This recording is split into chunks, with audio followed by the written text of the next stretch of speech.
Wait, wag kang gumalaw ah. Ito po ay player ng basketball.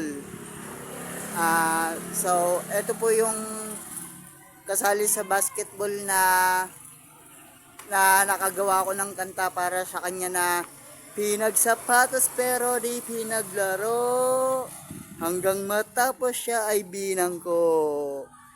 Ayan po ang umaapoy sa upuan pag nagbabasketball. Ito po yung laging umaapoy sa upuan kasi bangko. Ito po yung mga basketball player din na sumali sa liga na ito yung kanta daw sa kanya na wag kang umano tol, steady ka lang. Ito po yung kanta sa kanya na about sa basketball na pinagsapatos pero di pinaglaro hanggang matapos siya ay binangko. Ayan po. Umaapoy. Ayan po ang umaapoy sa upuan.